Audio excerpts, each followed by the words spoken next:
শিক্ষার্থী বন্ধুরা কেমন আছো? আশা করি ভালো আছো। প্রতিনিয়তের মতো বরাবরের মতো আবারও তোমাদের সামনে এসে হাজির হয়েছি উইনার লার্নিং পয়েন্টের ডিজিটাল ক্লাসরুমে। অষ্টম শ্রেণীর দ্বিতীয় অধ্যায়ের আজকে লেকচার 4। আমরা তৃতীয় লেকচারে 3টা অঙ্ক করেছিলাম। সে অঙ্কগুলো এরকম ছিল। প্রথম অঙ্কটা ছিল কি, যে 3টি ডাটা দেওয়া আছে, চতুর্থ ডাটাটি তোমাকে বের করতে হবে। দ্বিতীয় অঙ্কটি কি করেছিলাম, যে একটি মাত্র ডাটা দেওয়া আছে আর বাকি ডাটাগুলো কি শর্ত সাপেক্ষে দেওয়া আছে, আমাকে অপর ডাটাটি বের করতে হবে। আচ্ছা, তৃতীয় অঙ্কটি করেছিলাম এরকম, যে একটি অঙ্কের 2টি অংশ রয়েছে। প্রথম অংশ থেকে মুনাফার হার বের করে দ্বিতীয় অংশে ওই মুনাফার হার ব্যবহার করে তোমাকে মূলধন বা আসল নির্ণয় করতে হয়েছিল। আচ্ছা, আজকে এই লেকচারে আমরা ভিন্ন ধরনের একটা অঙ্ক করব। তার আগে আমরা কিছু বিষয় জেনে নিই। ধরো 100 টাকা মূলধন, 100 টাকা মূলধন তোমার 100 টাকা। 1 বছর পর তুমি পেয়েছো 120 টাকা। মূলধন 100 টাকা, 2 বছর পর তুমি পেয়েছো, বা 3 বছর পর পেয়েছো 160 টাকা। তাহলে এটা হচ্ছে মুনাফা আসল। এটা কি মুনাফা আসল। তাহলে এটাও মুনাফা আসল, এটাও মুনাফা আসল। এখন একটা বিষয় চিন্তা করো সাধারণ জ্ঞানে, যে এই যে 3 বছরের মুনাফা আসল 160, 1 বছরের মুনাফা আসল 120, 160 মুনাফা আসল, 120 এটাও মুনাফা আসল। দুইটাকে বিয়োগ করো, কত টাকা হবে? 40 টাকা। স্যার এই 40 টাকাটা কি মুনাফা আসল? না, এই 40 টাকা মুনাফা আসল নয়। কেন নয়? তোমার তো আসলই ছিল 100 টাকা, তোমার আসলই তো ছিল 100 টাকা। তাহলে 40 টাকা কিভাবে তোমার মুনাফা আসল হয়? তাহলে 40 টাকাটা কি? 40 টাকাটা হচ্ছে মুনাফা। স্যার কিভাবে হচ্ছে ঘটনাটা একটু খোলামেলা দেখা যাক। প্রথম ক্ষেত্রে মুনাফা যোগ আসল, দ্বিতীয় ক্ষেত্রেও মুনাফা যোগ আসল। প্রথম ক্ষেত্রে কয় বছরের মুনাফা ছিল? 3 বছরের। দ্বিতীয় ক্ষেত্রে 1 বছরের ছিল। এখন তুমি বিয়োগ করো বীজগণিতিক নিয়মে। তুমি যখন বিয়োগ করছো তখন দেখো 3 বছরের মুনাফা থেকে তুমি 1 বছরের মুনাফা বাদ দিচ্ছ, বাকি থাকছে কত? 2 বছরের মুনাফা। 2 বছরের মুনাফা। আর আসল থেকে যখন আসল বাদ দিচ্ছ তখন কি থাকছে? 0। তাহলে এখান থেকে আমরা কি পাই? মুনাফা আসল থেকে মুনাফা আসল যখন আমরা বিয়োগ করছি তখন কি পাচ্ছি? শুধু মুনাফা পাচ্ছি। মুনাফা আসল থেকে মুনাফা আসল বিয়োগ করলে কি পাচ্ছি? মুনাফা পাচ্ছি। এবার চলে আসো আমরা খেয়াল করো, আমাদের প্রশ্নে কি ছিল? 5 বছরের মুনাফা আসল হচ্ছে 1830, 3 বছরের মুনাফা আসল 1578। 5 বছরের মুনাফা আসল 1830, 3 বছরের মুনাফা আসল 1578। বিয়োগ করছি, অবশিষ্ট কি থাকবে? 2 বছরের মুনাফা থাকবে। কি থাকবে? 2 বছরের মুনাফা। 2 বছরের মুনাফা কত হবে? 10 থেকে 8 বাদ দিলে 2, 12 থেকে 7 বাদ দিলে 5, আর 17 থেকে 15 বাদ দিলে 2, 252 টাকা। 2 বছরের মুনাফা পেলাম 252 টাকা। আচ্ছা, এবার আমার অঙ্কে কত বছরের মুনাফা আসল দেওয়া ছিল? একটা ছিল 5 বছর, একটা ছিল 3 বছর। আমি পেয়েছি কয় বছরের মুনাফা? 2 বছরের মুনাফা। এখান থেকে আমি ঐকিক নিয়মে হয় 5 বছর অথবা 3 বছর, হয় 5 বছর অথবা 3 বছর, যে কোনো একটা মুনাফা আমি বের করে নেব। তাহলে ঐকিক নিয়ম, 1 বছরের মুনাফা 252 ভাগ 2 টাকা। আমি 3 বছর নিলাম, সংখ্যাটা ছোট, হিসাব করতে সুবিধা হবে। 3 বছরের মুনাফা 252 গুণ 3 ভাগ 2। ক্যালকুলেশন, 252 ভাগ 2 গুণ 3। 378 টাকা, 378 টাকা। এটা কি 3 বছরের মুনাফা। 3 বছরের মুনাফা আসল কত টাকা ছিল? 1578। 3 বছরের মুনাফা আসল ছিল 1578, 3 বছরের মুনাফা পেয়েছো 378। মাথায় চট করে কাজ করবে, স্যার আসল বের করা যাবে, আসল বের করা যাবে, হ্যাঁ অবশ্যই। তাহলে আসল সমান 1578 মাইনাস 378 সমান 1200 টাকা। 1200 টাকা হচ্ছে আসল। এখানে যদি আমরা 5 বছরের মুনাফা আসল বের করতাম তাহলে আমরা 1830 থেকে বিয়োগ করতাম। যেহেতু আমরা 3 বছরের মুনাফা আসল পেয়েছি, আমরা 3 বছরের মুনাফা পেয়েছি, তাহলে 3 বছরের মুনাফা আসল থেকে কি করব? বিয়োগ করব। তাহলে আমার কাছে কি কি চেয়েছে বলতো? আসল আর মুনাফার হার। তাহলে আমি আসল অলরেডি পেয়ে গেছি, এবার মুনাফার হার নির্ণয় করব। এখানে কি কি রয়েছে দেখো। আসল পি সমান 1200 টাকা, সময় আমি এই মুনাফাটা ইউজ করব। তাহলে এই মুনাফাটা কত বছরের? 3 বছরের। তাহলে সময় n সমান 3। তুমি 1 বছরের 2 বছরের করতে পারো, যে 2 বছরের মুনাফা 252 টাকা, তুমি 2 ইউজ করতে পারো, কোনো সমস্যা নেই। আচ্ছা, মুনাফা খালি মাথায় রাখতে হবে, যত বছরের মুনাফা আমি যত বছর ইউজ করব ঠিক তত বছরের মুনাফাটা আমাকে ইউজ করতে হবে। 378 টাকা। তাহলে আমরা জানি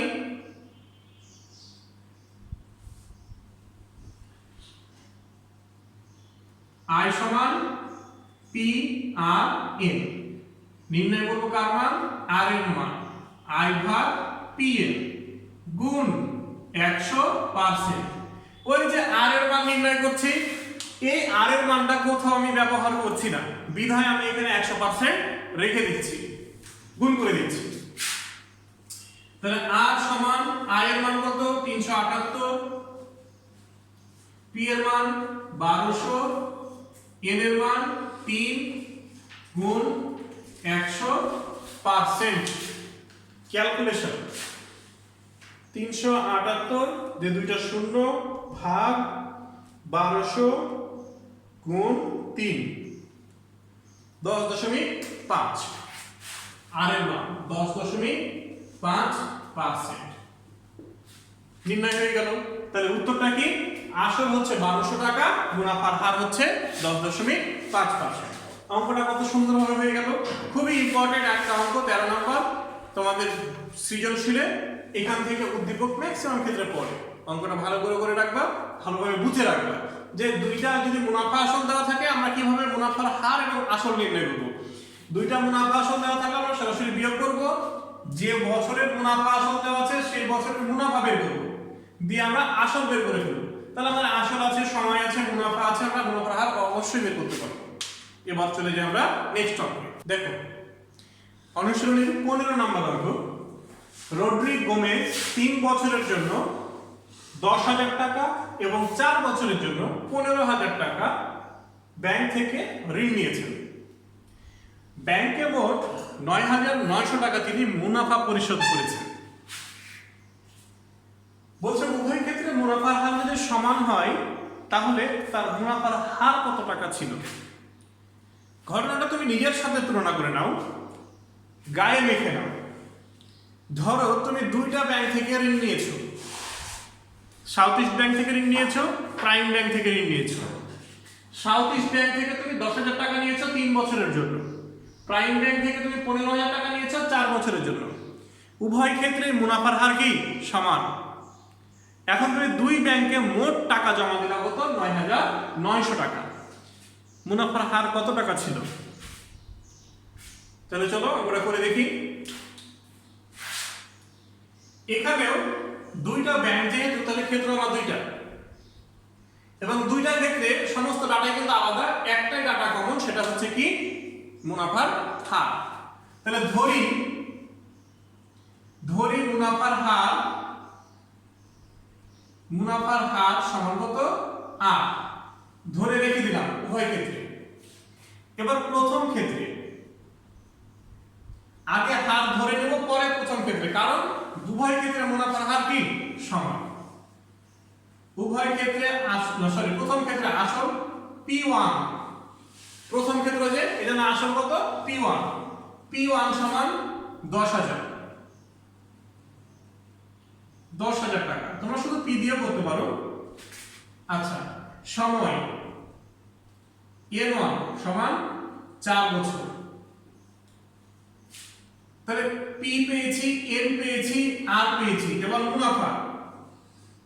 অতএব মুনাফা I1 সমান PRN, তাহলে P1 আর N1। স্যার এখানে R1 কেন হলো না? কারণ R টা উভয় ক্ষেত্রে সমান, এজন্য এখানে R1 R2 প্রয়োজন নাই। P টা উভয় ক্ষেত্রে সমান নয়, কারণ প্রথম ক্ষেত্রে 10,000, দ্বিতীয় ক্ষেত্রে কি 15,000। N টা উভয় ক্ষেত্রে সমান নয়, প্রথম ক্ষেত্রে 3 বছর, প্রথম ক্ষেত্রে 3 বছর, দ্বিতীয় ক্ষেত্রে কত 4 বছর। আচ্ছা, তাহলে এখান থেকে আমরা আয় অঙ্ক বের করে নিব। P1 এর মান 10,000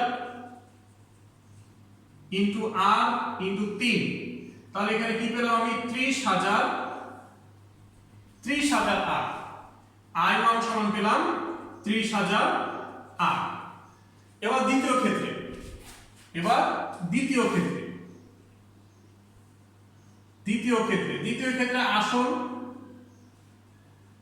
আসল P2 সমান 15,000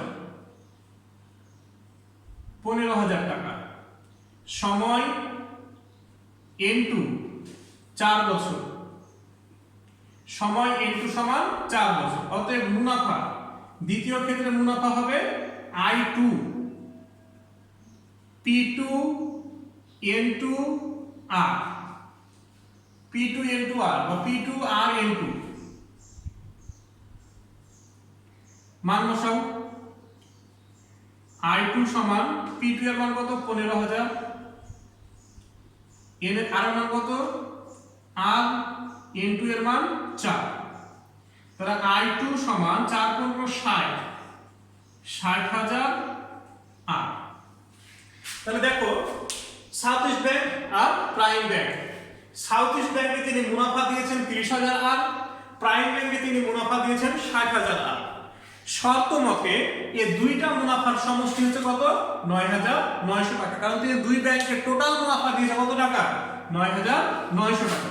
এবার লিখব শর্ত মতে I1 প্লাস I2 সমান হচ্ছে 9,900। I1 কত 30,000 আর প্লাস 60,000 আর সমান হচ্ছে 9,900, তাহলে 90,000 আর 30 আর 60 90,000 আর সমান হচ্ছে 9,900, আর সমান 9,900 ভাগ 90,000। তাহলে আর এর মান নির্ণয় করতে গিয়ে কি করতে হয় 100% গুণ করতে হয়। আর সমান কত আসছে ক্যালকুলেটর 9,900 গুণ 100 ভাগ 90,000, 11%। কত পেলাম 11%। এই হলো মুনাফার হার। মুনাফার হার কত পেলাম 11%। আমরা একটু রিপিট করি। দুইটা ব্যাংক থেকে রিকমেন্ড ঋণ নিয়েছিল। প্রথম ব্যাংকে সাউথ ইস্ট ব্যাংকে 10,000 টাকা নিয়েছিল 3 বছরের জন্য। আচ্ছা, মুনাফার হার যদি আর হয় উভয় ক্ষেত্রে, তাহলে তার মুনাফা হচ্ছে 30,000 আর। দ্বিতীয় ক্ষেত্রে প্রাইম ব্যাংকে তিনি ঋণ নিয়েছিলেন 15,000 টাকা 4 বছরের জন্য। মুনাফার হার উভয় ক্ষেত্রে আর, তাহলে তার দ্বিতীয় প্রাইম ব্যাংকে দ্বিতীয় ক্ষেত্রে মুনাফা কত 60,000 আর। শর্ত মতে এই দুইটা মুনাফার সমষ্টি হচ্ছে 9,900, কারণ তিনি মোট মুনাফা কত টাকা দিয়েছেন 9,900। এখান থেকে আমরা আর এর মানটা নির্ণয় করে নিলাম। এবার চলে যাব আমরা কি পরবর্তী অঙ্কে। দেখো 17 নম্বর তোমাদের অঙ্ক। কোন নির্দিষ্ট সময়ে 5,600 টাকা নির্দিষ্ট সময়ে মুনাফা আসল হবে, এখানে মিস্টেক হয়ে গেছে, মুনাফা আসল।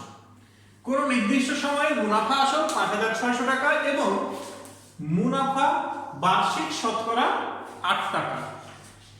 আমাদের একটু মিস্টেক হয়েছে অঙ্কটা তুলতে, দুঃখিত, আমাদের অঙ্কটা তুলতে ভুল হয়েছিল, আমরা আবার নতুন করে তুললাম। কোন নির্দিষ্ট সময়ে মুনাফা আসল ৫৬০০ টাকা, মুনাফা আসলের ২/৫ অংশ, বার্ষিক মুনাফা হার হচ্ছে ৮ টাকা, সময় নির্ণয় করতে বলেছে।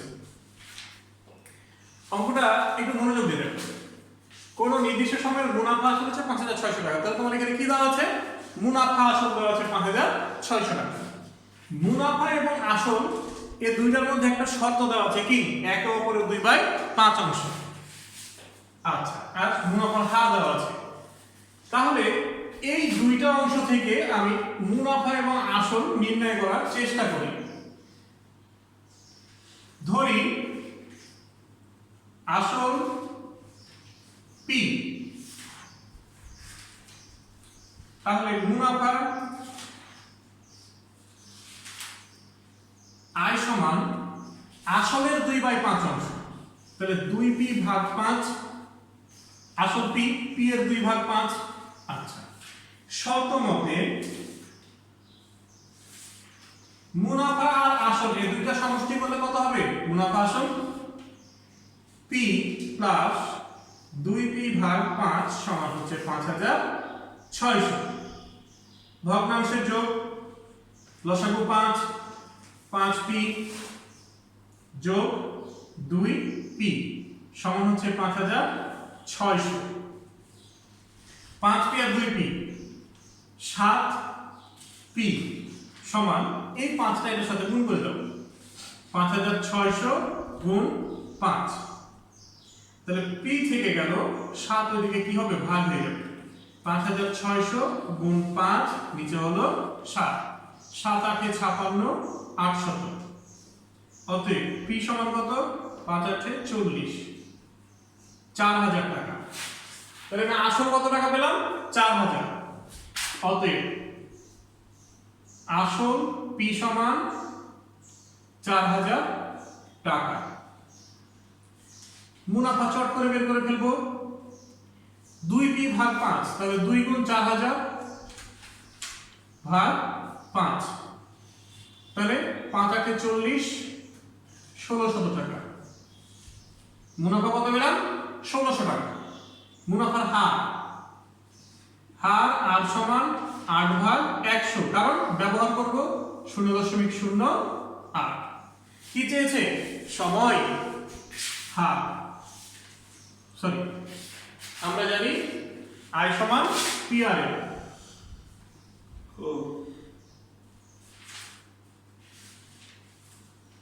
আমরা জানি I সমান PRN, তাহলে এখানে n সমান I/PR। n সমান কত? I/PR, তাহলে I হচ্ছে 1600, P হচ্ছে কত? 4000 গুণ R এর মান 0.08। ক্যালকুলেশন, 1600 ভাগ 4000 গুণ 0.08, 5 বছর। অতএব n সমান 5 বছর। তাহলে আমি একটু রিপিট করি অঙ্কটাতে প্রথমে মুনাফা আসল দেওয়া ছিল, আর মুনাফা এবং আসলের একটা শর্ত দেওয়া ছিল যে মুনাফা আসলের 2/5 অংশ। আমরা কি করলাম? এই শর্ত এবং এই মুনাফা আসল থেকে মুনাফা এবং আসলটা কি করলাম? বের করে নিলাম। প্রথমে আসল, পরে মুনাফা। হার দেওয়া ছিল 0.08, এখান থেকে আমরা কি বের করলাম? সময় বের করে নিলাম। আশা করি এই অধ্যায়ের সকল অঙ্ক তোমরা বুঝতে পারবে। তোমরা বাসায় সবগুলো অঙ্ক করার চেষ্টা করবে। যেটা বুঝতে পারবে না অবশ্যই কমেন্ট বক্সে জানাবে, অথবা নাম্বার দেওয়া আছে যেটা প্রদত্ত নাম্বারে ফোন করবে। ঠিক আছে, সে পর্যন্ত ভালো থাকো, সুস্থ থাকো। আগামী দিন 2.2 ক্লাস শুরু করব। ধন্যবাদ।